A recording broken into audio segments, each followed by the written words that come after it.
Hi folks, good morning. Today I'll be talking about price qualifier. Uh, what what it means is basically you are telling the algorithm that okay, look for the stocks which is within a certain price range. But again, that will drive the number of I mean the count of list you have and so forth. But typically, if you are investing something like $5,000 per share, maybe this might be a good range. You have to see how many stocks are there within this list, within this price range, or you can keep it between 25 to 150. Anything what you feel would be ideal for you. Again, depends on the portfolio size which you are allowing the. Remember that I was talking about the cash balance, available cash to invest. So that's the point which I'm trying to refer to here is what would be the available cash, not the portfolio available cash balance. Let me put it this way. So that is one important factor of how much cash you're allowing from your total investment. And the second important point is investment per stock. So which we'll talk about this range. So you can take an average of this too, just to give you an idea that you are looking into a range in between 15 to 250 means around $132 range on an average. So again, that would depend on the count. So once you plot this range, uh, you would be able to see what is the total count on your list. But do not compromise on the quality of stocks. Say, for example, let me see if I can take you to uh, stock scanner, which I'm using FinViz here. So just to give you an idea, here we have lots of stocks, which is definitely not our filter. So first thing maybe you pick up US, you reduce the count, of course. And then the second thing, as I said, I don't compromise on the market capital, so I will probably keep large market capital, or mega will be too less, maybe large is good. So once I do that, I have uh, reduced my count to 23, 23 times 20. And then I will probably look for price range. So you have got market capital. The second important thing which I recommend, but as I have spoken on other videos, to look for uh, which is the volume. So let us see where is the volume. It should be somewhere here, average volume. Yeah, so you can take an average volume towards the high end and see how much is the count you're getting.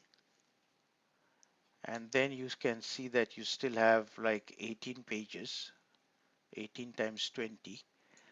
And then you can still continue filtering it out with the price. I think this is the price. Yeah, maybe you can say over, say $7. I'm just giving an example. And then you have, say now 18 pages of stock times 20, of course, so to extract. And then you can put a filter saying that, okay, I will not have anything over 250 or 150, whatever you decide. And based on that, you filter it out and then you see how many stocks are left with. As I said, that when you're qualifying, when we go further down into individual stock explanation and market index as we talk, you will notice that as I said, typically if you have a list of 100 stocks, at any given point of time, you might be qualifying two or three or five, depending again on the market conditions and all those things which I spoke about. But if the market is bull and you're looking for stocks on the bull side and the market is continuing to be bull, maybe the count will be slightly different. There'll be a lot more stocks which is qualified. If the markets are very bare, then there might be a lot more stocks getting qualified as even when you are shorting.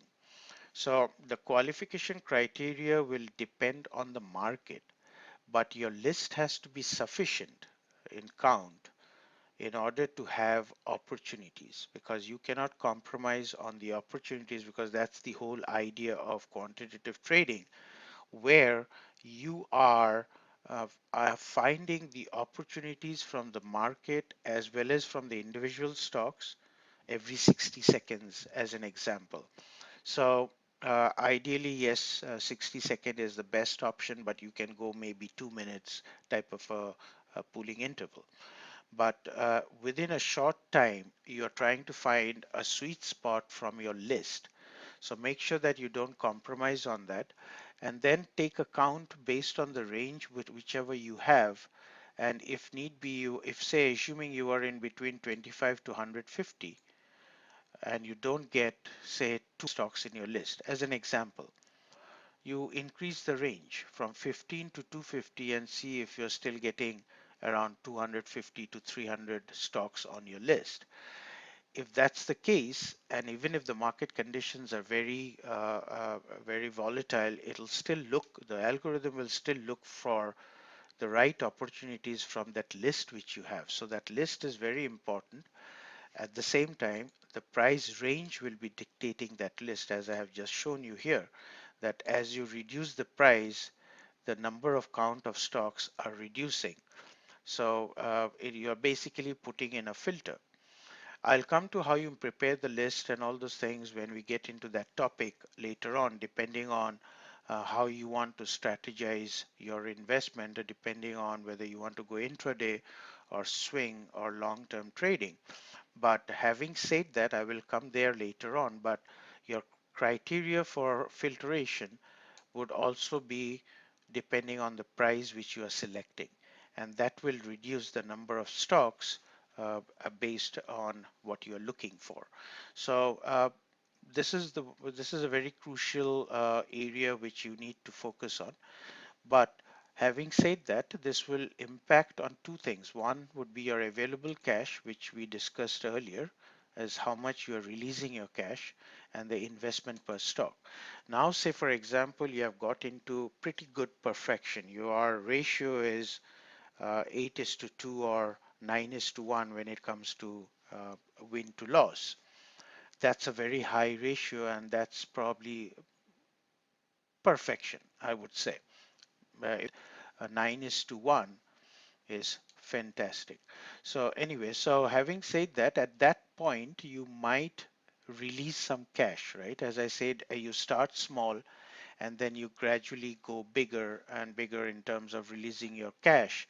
So at that point, you might want to also come and expand your list of stocks which you would like to look for. At that point, you might have to change the price range to get some more stocks on your portfolio, on your list. So but having said that, I would say that do not compromise on the market capital and average volume. These are the two very important things which I would like to let my viewers know, that these are the two things which will make the stock move in whichever direction you are trading. You need to have a stock movement, stock price movement. So volume is a very important component, which I have discussed in trade qualifier video, which I was talking about earlier. So having said that, if you don't compromise on these two, you start playing around with the price range to see what type of account you're getting for your list, and keep that list for your trade potentials. So having said that, I don't think there is anything else I would like to add here, but your list range, as I said, will drive the number of stocks. And of course, you will be putting the same type of a percentage once you decide what would be criteria from from the percentage point of view. As I gave an example initially on my videos earlier, that the algorithm will first try to cover your commission, and then it might get you the first level of profit which you are expecting, say for example zero point 0.5 or zero point 0.6, depending again on the research which I spoke about earlier. So keep fine tuning and keep getting increasing your range of stocks till you get to a point that your list is pretty decent. Ratio of from your list as a qualifying stock would depend again on the market, but in my experience, I would say that if the market is very bad, the algorithm might be qualifying one from 25 stocks at a time at any given pulled interval. Again, depends on how strictly you configure your market index and individual stock, which will come to the discussion later on. But keep fine tuning the list which I'm talking about here with the price range without compromising on volume and market capital.